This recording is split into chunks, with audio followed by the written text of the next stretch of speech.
Hello friends, इस part में हम शियन को अपने सिंगिंग करियर में स्ट्रगल करते हुए देखते हैं और इधर शावे और ली अपने रेजिग्नेशन को अपने कलीग्स के साथ सेलिब्रेट करते हुए दिखते हैं और उनके कलीग्स ली और शावे की तारीफ करते हैं कि अब बेचारी किनफेन को बिना किसी वजह के अपनी जॉब नहीं छोड़ना होगा।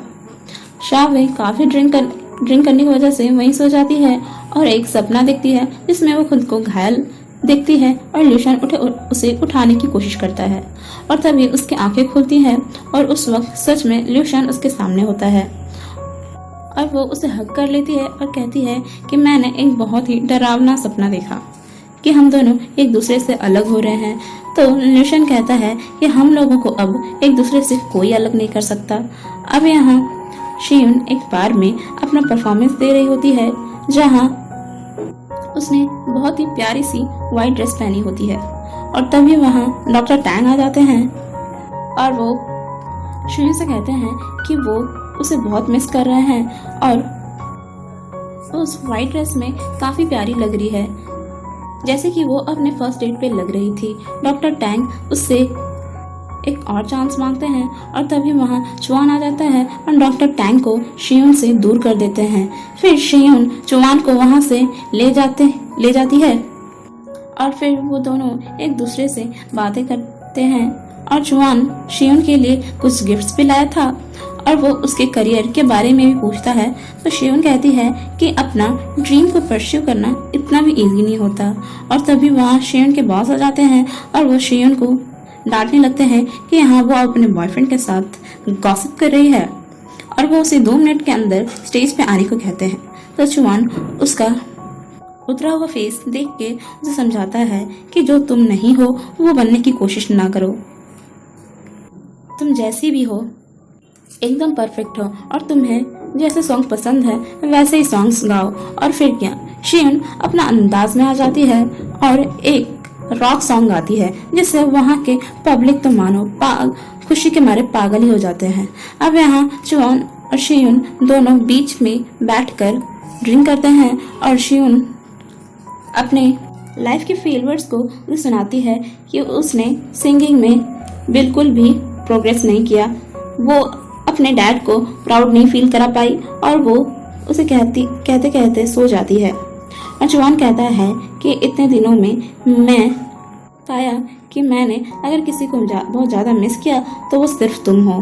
अब यहाँ ल्यूशन शावे को घर ले आता है उसे क्रिसमस का सरप्राइज देने के लिए। वो शावे से कहता है कि फ़ोन में तुमने अपने मॉम से बात करते वक्त कहा था कि तुम स्नोफॉल देखना चाहती हो, इसीलिए ल्यूशन ने उसके लिए आर्टिफिशियल स्नोफॉल बनाया है और ल्यूशन और शावे उस स्नोफॉल को काफ़ी एंजॉय करते हैं। वो उसके लिए क्रिसमस ट्री भी प्रिपेयर करता है जिसमें उसके लिए काफ़ी सारे सरप्राइजेस होते हैं। पहला सरप्राइज तो फावई, उसका ऑनलाइन लीगल एड प्लेटफॉर्म का कार्ड होता है जिसकी हेड शावे होती है।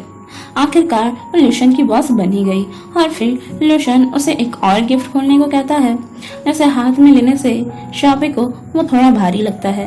तो वो ल्यूशन को कहती है कि कहीं तुमने इसमें कोई बड़ी सी डायमंड रिंग तो नहीं रखी।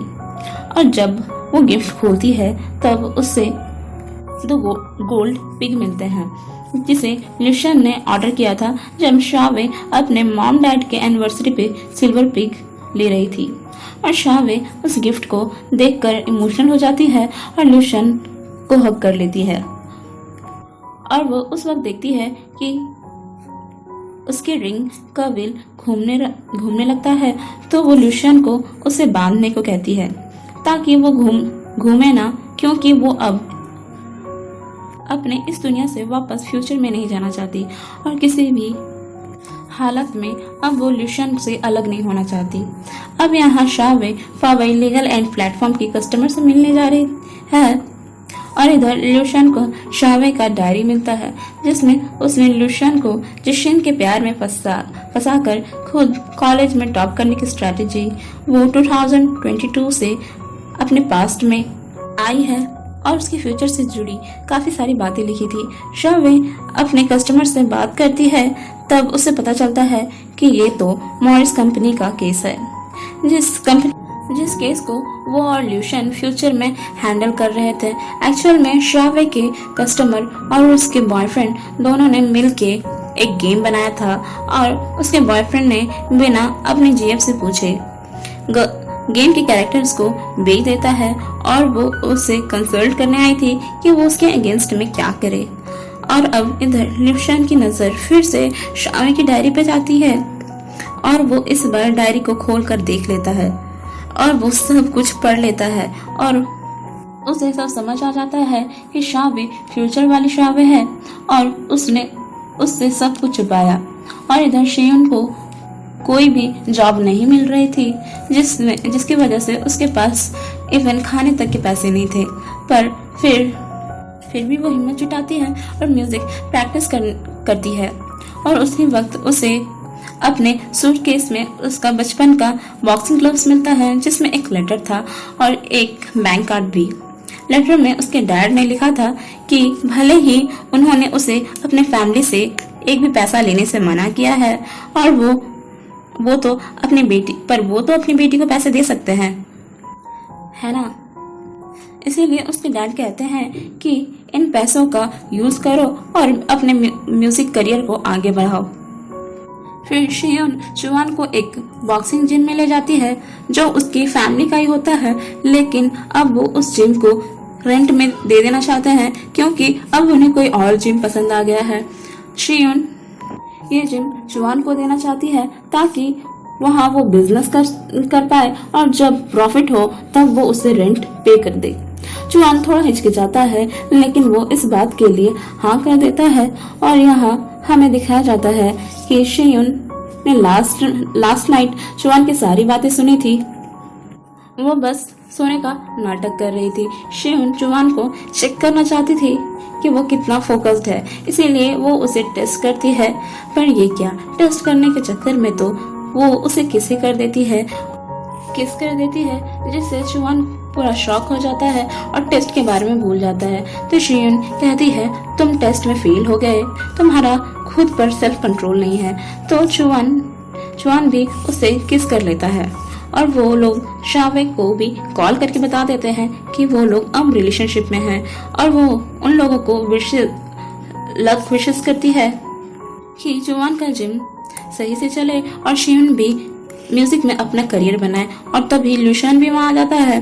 तो शावे शेयन को कहती है कि उसे कह देना कि मैं अभी बिजी हूँ, क्योंकि वो तो लुशन के लिए खुद अलग ही सरप्राइज प्लान कर रही थी। लुशन वहाँ चुआन से ये पूछने आया था कि क्या तुम भी ये जानते थे कि शावे फ्यूचर से आई है और उसी ने तुम्हें ये बताया था कि तुम नेशनल स्विमिंग कंपटीशन में फर्स्ट पोजीशन पे आए थे।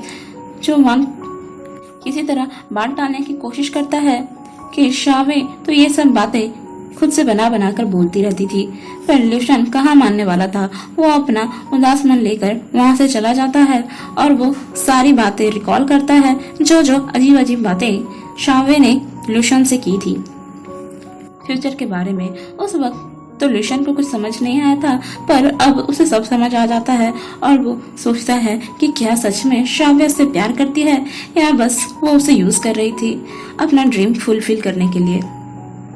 और इधर शावे अपने और लुशन के फोटोज को मिक्स करके एक वीडियो बनाती है लुशन के लिए। और तभी वहाँ लुशन आ जाता है। पहले तो वो बिल्कुल खुद को शावे के सामने नॉर्मल दिखाता है और उसे एक डायरी देता है जिसमें उसने लिखा था कि वह शावे के साथ क्या क्या करना चाहता है। फिर वो शावे से भी पूछता है कि ऐसा कोई प्लान तुमने किया है जो तुम मेरे साथ करना चाहती हो। तो शावे कहती है कि मैं तुम्हारे साथ अब्रॉड में साथ में ग्रेजुएशन करना चाहती हूँ। तो लुशन कहता है स्कूल और करियर के अलावा कुछ। तो शावे कहती है क्या हुआ है तुम्हें, तुम कुछ परेशान लग रहे हो, ऐसी बातें क्यों कर रहे हो। तो लुशन उसे उसका डायरी दे देता है। फिर उन दोनों के बीच में काफी बहस होता है। लुशन उस पर काफी गुस्सा करता है कि तुम फ्यूचर से आई हो, ये बात ली को भी पता है और मैं ही वो लास्ट पर्सन हूँ जिसे ये बात पता चल रहा है। और अगर इस बार मैं तुम्हें प्रपोज नहीं करता तो तुम इस बार भी ली की गर्लफ्रेंड बन जाती। तो शावे कहती है कि मैं तुम्हारी गर्लफ्रेंड इसलिए नहीं हूँ क्योंकि तुमने मुझे प्रपोज किया, बल्कि इसलिए हूँ क्योंकि मैं स्मार्ट और ब्रिलियंट हूँ। मैंने तुम्हें साइड बाय साइड कम्पीट किया है और अगर मैं ऐसी नहीं होती तो तुम भी कहो क्या तुम मुझे पसंद करते। तो लिशन कहता है कोई फर्क नहीं पड़ता कि तुम इम्प्रेसिव या ब्रिलियंट हो, मेरे लिए तुम बस शावे हो और मैं शावे से प्यार करता हूँ, चाहे हालत कैसे भी हो। और फिर लुशन उसे अपना विश बोतल देकर चला जाता है जिसमें उसने सिर्फ शावे के बारे में ही लिखा था और उसने अपने बारे में कुछ भी नहीं लिखा था। लुशन के जाने के बाद शावे बहुत रोने लगती है और जब वो उसका विश बोतल देखती है तो वो पाती है कि लुशन ने उसमें सब कुछ शावे के बारे में ही लिखा था। और यही खत्म होती है मेरे पार्ट 17 की एक्सप्लेनेशन। आगे की स्टोरी देखने के लिए प्लीज स्टे कनेक्टेड और अगर आपको वीडियोस अच्छी लगी हो तो प्लीज लाइक एंड सब्सक्राइब कर दें। Thanks for watching.